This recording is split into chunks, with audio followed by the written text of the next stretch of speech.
In a perfect world, we would all hunt anytime we wanted, find plenty of game, and have the perfect rifle with which to do it. But this isn't a perfect world. However, we might be able to find the perfect rifle.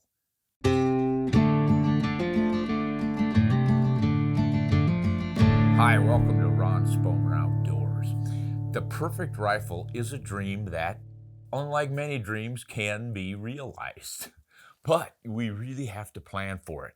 Before you pick your perfect rifle, I think you have to pick the perfect cartridge. And that is really difficult because there are so many animals, so many kinds of hunting, long range, short range, thick woods, open country, big animals, small animals, difficult animals, delicious meat animals you want to precision shoot in the head like tree squirrels and cottontails. Just lots to consider. Let's do away with small game because it's really in a whole nother realm of cartridges. We'll talk about what we essentially call big game hunting: deer, moose, elk, the African antelopes, all the things that we like to hunt with something in the range of, say, a 30-06 rifle and up and down. And that's not a bad place to start, 30-06, because as everyone knows, the good old 30-06 has been around and done everything. You could throw the 757 Mauser into the same category, but it's sort of your middle of the road basic cartridge that really can handle everything.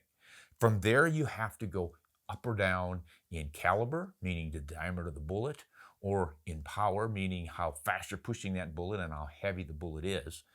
And then consider your animals while you're doing that. So, for instance, if I were going to pick the perfect all-around rifle for North American hunting, I need to consider moose as our biggest deer, down to small deer would be, say, a cow's deer or Coues deer in the desert mountains of Arizona and into Mexico. And that's probably a 110 pound animal, similar with pronghorns. So you've got pretty good category here. And if you want to throw in a little bit of dangerous game, bears in Alaska, again, you've got your sizes up there around 1,000 pounds, but there's also the idea of danger where you might want a bigger bullet with more energy to help anchor an animal if there's an attack or something. But boy, for a general purpose hunting rifle, I don't think you want to focus too much on that, or you're going to be go around shooting your little cows, deer, and pronghorns with a 458 lot or something, and that would be a little bit silly. So you need to balance and compromise. What are you realistically going to hunt? And are you going to hunt mostly deer or mostly moose and elk? Most people are deer hunters primarily, going to hunt a lot of whitetail, maybe mule deer, then some pronghorn and maybe an elk, and once in a rare while we might go moose hunting or bear hunting. So you might want to balance it towards what you're mostly going to be hunting. Once again, 30-06 falls right in the middle. So 30 calibers are good for just about everything. A little bit light for the really big stuff, a little bit heavy for the smaller stuff, but by golly, will certainly do the job. Where do you go from there? Well, you can go down if you want to consider the kind of action and rifle you want to carry. Do you want a bigger rifle and a heavier rifle, or a little bit shorter and lighter? So in 30 calibers, if you step down to a 308 Winchester, you essentially have a 30-06 short. You give up about 100 feet per second in velocity, a little bit of energy, but the critters aren't really going to notice.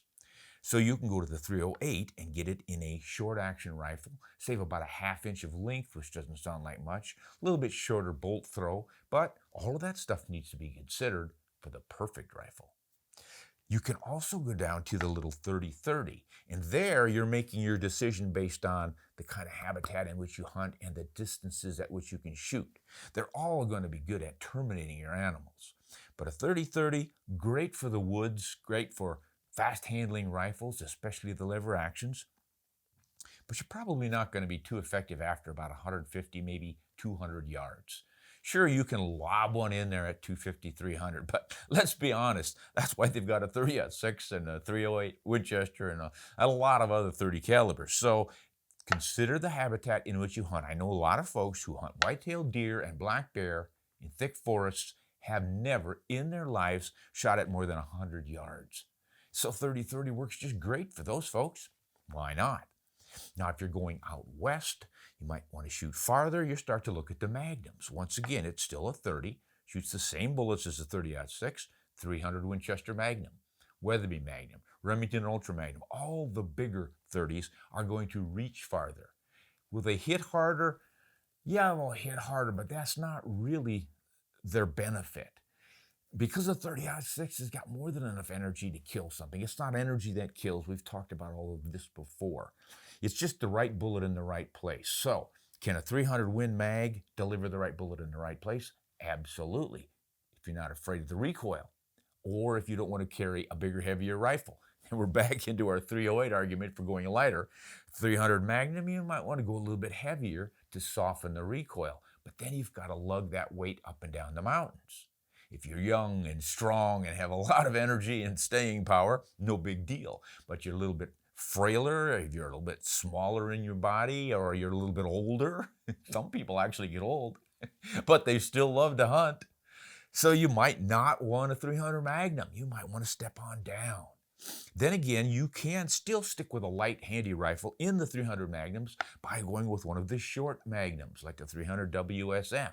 So there's kind of your basics ideas where you want to consider all this. Then you can start changing caliber as well. Anyone who's shot a 270 or a 280 knows that it will pretty much do the same thing the 30-06 will do. You don't get to shoot quite as heavy a bullet at the top end, but the effectiveness of those lighter bullets at the higher velocities you get can really work.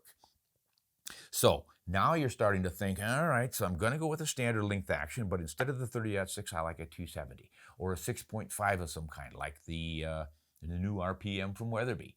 And you've got some impressive velocity with that and a lighter bullet, and you've reduced your recoil. Still going to be capable of taking elk, and I don't think you'd have any problem with a moose if you use the right bullet. Whew, man, we can just keep thinking and thinking on this stuff, and we're going to, because what happens if you primarily hunt in a state where you're not allowed to use a bottlenecked cartridge like the ones we've been talking about? Well, then you've got to go to straight wall, and straight wall means, yikes, a 45-70, that's a big, heavy bullet. Now, some people like big, heavy bullets because they think they leave a bigger hole and do more damage. Fine, get yourself a 45-70 or something like it. Or you can step down to the 350 Legend. Same basic effect, but you've got a lighter bullet, a little bit smaller caliber, still proven quite effective on whitetail, but not as much recoil. Straight-walled cartridges. Oh man, now, going back to that 30-30, if you're thinking about, well, it's a brush rifle, I just go to 30-30 and I'll get it in lever action. But maybe you don't like a lever action. Maybe you like an AR-15 platform rifle. What have you got to work with then? Well, you can go to the 223, but in some states it's not legal for big game. Maybe deer, but maybe not elk. So that might not work for you. What can you do? 300 Blackout. Puny as that thing looks, because of its sharply tipped bullets and its ballistics efficiency, at range, it's as effective as the 30-30. A lot of guys are using it on feral hogs and finding out it works just really well on whitetail. So there's where you start to get into your action style on your rifle. Bolt action, lever action, slide action, single shots, break action, single shots, falling block, single shots. How does that all affect the cartridge you're going to choose? Now, when we get into those short actions and we don't like lever actions and we don't like AR-15s, but we don't want a 308 Winchester, what do? Go to a little bit lighter cartridge, a little bit smaller bullet, longer, more efficient bullet, and now we've got the 6.5 Creedmoor, dare I say it. Guys, it is a heck of a cartridge. All it is a short action cartridge that pretty much shoots like a 243 Winchester, but it's got a heavier bullet. Not a bad option for deer, and a lot of guys will take elk and moose with it. But the 243 Winchester is a really grand old cartridge for deer hunting. Whitetail hunters have been using that since 1955, and it has proven itself again and again and again. Pronghorn, mule deer, great. Getting up to elk, though, a little bit iffy. So that's basically how you have to think about your cartridges. The recoil, the size of the rifle you have to carry, the action type of rifle that you're going to have, the weight of the bullets, and then you want to be pragmatic to a degree, especially these days with ammo becoming difficult to find. I do not know if this is permanent. My gosh, I sure hope not. But it just strikes me that what a lot of folks have been saying is probably true, that the 308 Winchester, the 223 Remington, The 30-06, a lot of the more common cartridges, just because so many people have rifles chambered for them, are the ones that get loaded first when things get tight. So if a factory's got to decide, are we going to load some 280 Remington this week, or are we going to load some more 308 Winchester? Everybody's buying 308 Winchester. Not that many folks want a 280 Remington. So they leave the 280 guys hanging, and the 308s find their ammunition. So you want to consider ammunition availability, the kinds of bullets that you can get. You know, there are some loads out there that are great. They're really effective, but there might be only 2 or 3 companies that load it, and they may only load it in 1 or 2 different bullet sizes, and that limits your versatility in the cartridge. So do consider those things. Now, let's go outside, grab a bunch of different rifles, and see what those action styles can do to change how we hunt. You might find that certain actions don't work at all for you and others work to perfection. So we'll wrap this one up. This will be the one on selecting the cartridge for your perfect rifle. The next one will be selecting the action and the length of the barrel and the weight for your perfect rifle. So stay tuned. Hey, I want to thank you for watching. If you enjoyed this, give us a thumbs up. Subscribe to Ron Spomer Outdoors. We'd really appreciate it. And special thank you to all of our patrons who help us keep the lights on, keep the cameras running, and keep the programming coming. Appreciate it a lot, folks. Hunt honest and shoot straight.